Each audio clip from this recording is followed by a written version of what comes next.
relationships. The stature of your kingdom, your reputation as a fighter, your honor, your religious principles, and so on and so forth are all very important to determine your status in the society of Kshatriyas. Just as in the society of Brahmanas, learning, piety, austerity, the ability to teach, to preach, to convert, to make disciples, these are all considerations of the power or status of a Brahmana. Sometimes a Brahmana will have only one disciple, but that disciple will have thousands or millions of disciples. So many things are possible for them, and they work in different ways. They're not material ways, but they're spiritual ways, because they're based on the quality of the knowledge that they hold and disseminate. So the quality of the Brahmana's knowledge depends upon their purity, their learning, their austerity, and these qualities are very much in demand in Brahmana society. So Krishna has some Kshatriya friends and some Brahmana friends, and of course his family in Vrindavan are all Vaishyas. Vaishyas are the mercantile class who are also into farming, cow protection, agricultural production in every different area, banking, commerce, transportation, that sort of thing, trade.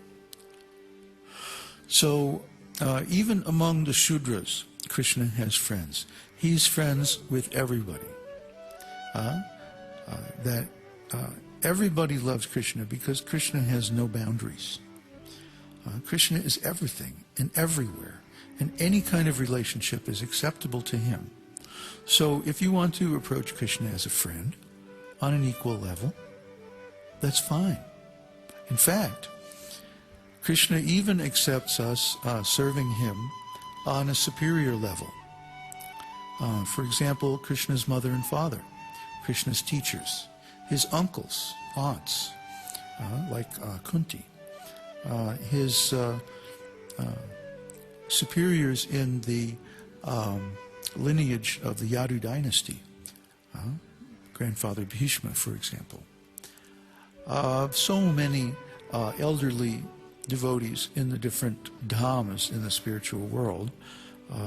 Dasharat, King Dasharat, the father of Lord Ram, they're all rendering devotional service in the capacity of a superior parent type role. So Krishna accepts us in those roles as well. Oh, that parental role is called Vatsalya Ras. Vatsalya Ras means parenthood. The final rasa, and actually the most pleasing rasa, is Madhurya Rasa. And in this rasa, the devotee becomes Krishna's wife or girlfriend. The wifely relationship is called Svakiya Ras, and the girlfriend relationship is Parakiya Ras. All of Krishna's conjugal relationships in Vrindavan are in Parakiya Ras. He does not become married until he goes to Mathura and Dwarka. Those are Svakiya Ras, married relationships, marriage relationships. So he has his girlfriends when he's a prince in Vrindavan. His father Nanda Maharaj is the king of Vrindavan. So Krishna is the prince of Vrindavan. He has so many girlfriends. But when he goes, when he goes to Mathura and Dwarka, then he becomes the Marian type, and he has those kind of relationships in those dhamas, in those pastimes. So, as I brought up the other day, the question is now, what do you want to do with the rest of your eternity? All the liberated spiritual entities in the spiritual world are in deep love and affection with Krishna. And they're doing exactly what they want to do. That's where they want to be, and they are so happy and so satisfied they just want to be there for the rest of eternity. And we also have a role that we would like to play in Krishna's pastimes. And the process of sadhana bhakti is to uncover this role. So, of course, our principal relationship is with Krishna in one of these 5 sthāyi bhavas, 5 principal rasas. But we also have relationship with all of other Krishna's devotees. His mother, his father, his friends, his servants, his lovers. And these relationships are extremely rich and complex and beautiful. Sort of like an Indian movie, with all these different characters. And their beautiful relationships and interconnections and how they play. These pastimes are play. They're not struggle. They're not serious. Like I said, everybody in the spiritual world is doing what they really want to do for the rest of eternity. What makes them just so happy that they forget their own names sometimes. This is spiritual bliss. And this spiritual bliss pours out of the heart of the devotee when they connect with their actual original identity. And when they reach that realization, then they're free to leave the material world and go to the spiritual world and live forever. And who wouldn't want to live forever if you could just be, deliriously happy every day of your life for that length of time? Who wouldn't want to live forever? The other question was about, what is my inner state, or what is my life like from where I sit? Well, I can see 3 kinds of consciousness. The external sensory consciousness of the material world, a consciousness of myself, in other words, an awareness of all the different stuff that's going on in my consciousness, and the consciousness of the spiritual world through the senses of my spiritual body. And those are the 3 types of consciousness: external, marginal, and internal, or material, the Jivatma, the spirit soul, and the Supreme Lord, the spiritual world, the devotees, and all their wonderful activities in that realm.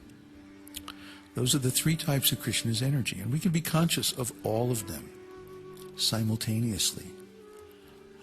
It's not a problem when we have trained our minds by mantra and meditation, and so on like that, for a sufficient length of time. It can be done, and it can be done in this lifetime relatively quickly. So I was lucky. I just threw myself into it, and somehow or other caught the essence. Because consciousness is very powerful.